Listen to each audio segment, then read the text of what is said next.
Hi everyone, Ryan from Slow Your Roll here. This weekend we're camping at Wichita Wildlife Refuge, specifically Doris Campground, and it honestly feels like we have the entire place to ourselves. You've got Quanah Parker Lake right behind us, and it's just gorgeous. So this is a topic that I was hoping to cover later on in our vlogging videos. We want to go over issues that we've had with the Basecamp. I know some of the viewers have specifically asked, what have your concerns been? How's the quality of the Basecamp? And again, overall, we are very satisfied with it. Let me preface this statement with, we also understand that Airstream is pumping these things out as fast as they can. So there's inherently going to be issues. But one of the issues I'm going to bring up is a pretty large safety concern of mine, and a reason why you should always lock the deadbolt while you're in travel. So you may be asking why I'm holding the shower head. That will be answered and more to follow. Stay tuned. Here we are inside the Basecamp, and what I'll do is I'll cover the issues from minor to major. Some of them are just cosmetic, some of them just quality, coming out the factory. The last one I'm going to cover is a concern for anybody looking at the Basecamp, and an issue that you're really going to want to pay attention to when you're picking it up from the dealer before you leave the lot.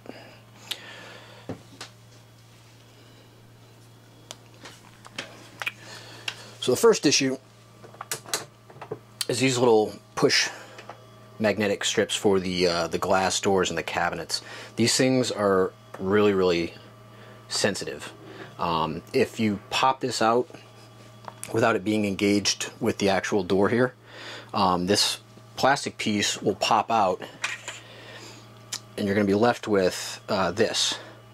And trying to get that plastic piece back in here, you're not going to be able to see it, but there's a little metal tab in there, is damn near impossible. And so what we did was, I went on Woodland Airstream, and they have all the spare parts. So the first thing I'd recommend doing is downloading the Basecamp parts catalog, and it's going to go over every nut and bolt that's in this Basecamp. So we picked these up for about $2.50 a piece. I'd recommend comboing this with a larger purchase because the shipping was twice as much as the actual part. So we picked up 3 of these, and I've already replaced 2. So that's the first issue. The next one is, we noticed this this weekend while we were camping. So you can see the overhead pad that goes over the door so you don't hit your head. Fortunately, we're really short, so we never have that issue. So let me see if you can see in there as it comes into focus. It may be tough to see with the lighting in here, but I can describe it. So there's a screw that fits in here, and that is popped out. I've attempted to put it back in there, but what you have to do is you actually have to take the foam off this. You have to take the foam off this pad and drill it back in. So we're just gonna let the service technicians deal with that. The next thing, and the reason why you saw me holding the shower head, is because on our first attempt to take a shower in the wet bath, it came right off the wall. Now the screws holding this in place are not very long. So what I imagine we're going to have to do is get a larger screw. I'm not very concerned because these walls are pretty thick. And then that just goes into this cabinet here, which is there's another wall right here, so I doubt you're going to actually puncture both walls on that.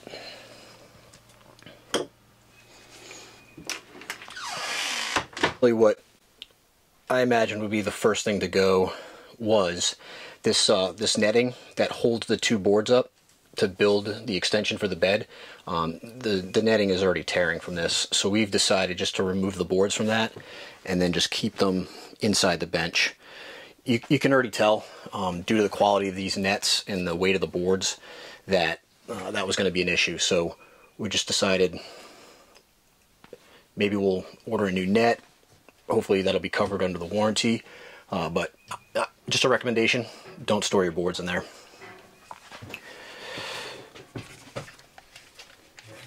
Alright, and finally, so again, huge deals, not a deal breaker, but this one is a concern. So this is the back hatch, and I'm going to let that come into focus here.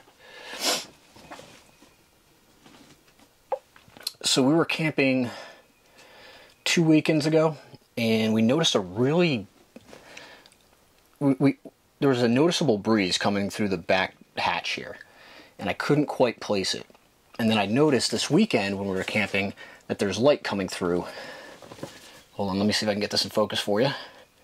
There's light coming through the seal of the back door. So let me bring you outside.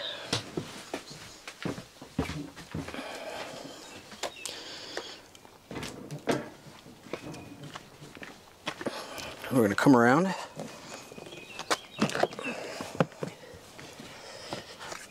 You can tell that there's a large gap in the door. So when I open this up, I could tell that there's two latches when you close the door. There's a latch up the top, and then there's a latch at the bottom. This latch at the top does not engage. It doesn't even come close.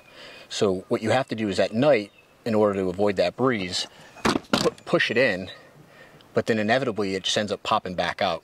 So that's a concern. If you only have one of two latches engaging, and you're driving down the highway and you don't have that deadbolt engaged, this thing could fly open. Not to mention there's no seal here, so there could be rain getting in here. Luckily in Oklahoma it hasn't rained that much, but that's a pretty large concern of mine, and definitely want them to address that as soon as possible.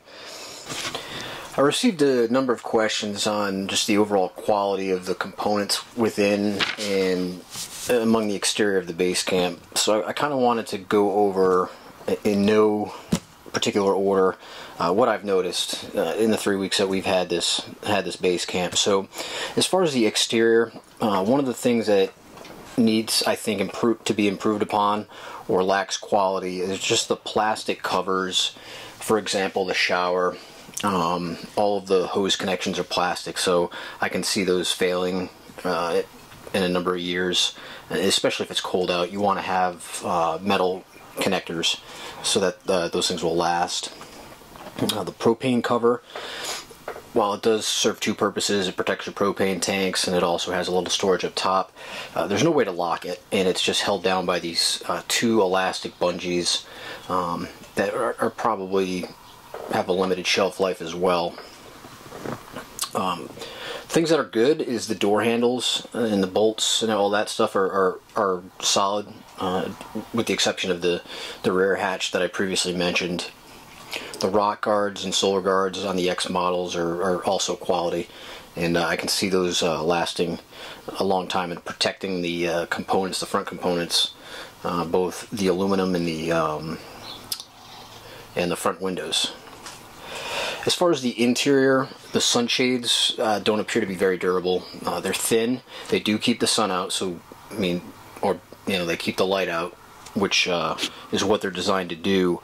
But the zippers, and there's a piece of Velcro in the middle holding them up. I do not foresee that lasting the lifetime of this Airstream, and will probably be required to purchase spares in the future. The cargo nets, as I already mentioned, already noticing some ripping with the tension of the wooden boards that were stored inside it. So again, we're moving the boards down into the bench storage to prevent that. But again, they're just they're held on by nylon. What'd you call it? Not nylon. They're held on by elastic bungees as well. So time will tell. The cushions for sleeping are really firm. They appear to be very good quality, so no issues there. Moving on to the glass cabinets, I mentioned earlier the pop locks failed on 2 of our cabinets, and the magnets are not very strong. So if you're going down the road, you hit bumps and things like that, be prepared, your cabinet doors will open. So we're looking at trying to figure out a way to do that, to keep them closed while we're in transit. It hasn't been an issue yet, and none of the glass is broken, but be prepared that those things will open. The stove and the sink, it's an entry-level model quality. I personally think the upgrades that they have in the Caravels, the 2021s, kind of the more rugged-looking propane stove and sink, would complement the Basecamp really, really well. It's a 2-burner stove, and it's a sink that serves its purpose. So again, just aesthetics is worth exploring. You know, the only other gripe that we have is in the Basecamp. It comes with a fantastic fan. I've got a $15,000 toy hauler that came with a Max Air fan, so Airstream could definitely do better. The disadvantage with the fan is that it's only one direction. It draws air out. It's 3 speeds, but if it's raining out, you can't operate the fan without water coming inside. With a Max Air fan, it comes with a cover that allows the fan to continually operate, and it won't suck the water in.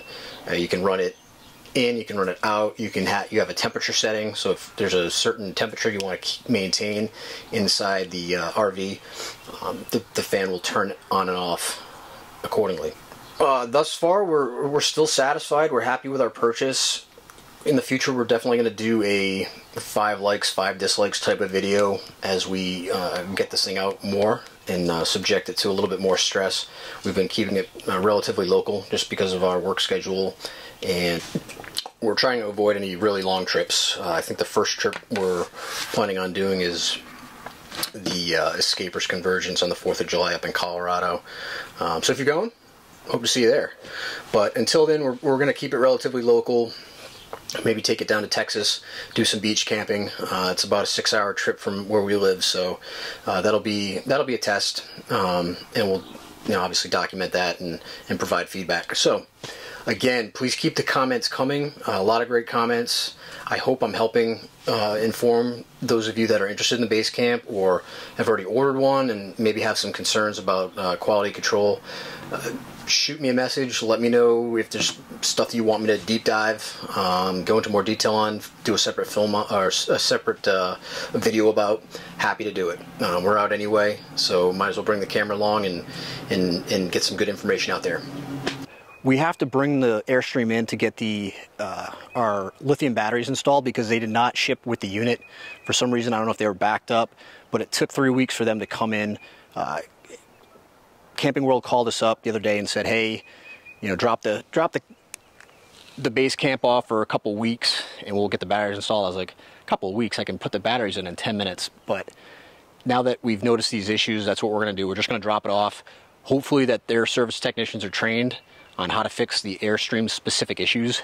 Again, a lot of them are just cosmetic, so it's a simple fix, but that back door has really got me concerned. And I just don't know if it's the fabrication of the door itself or it got warped somehow, but just a reminder, always lock your deadbolts while you're traveling.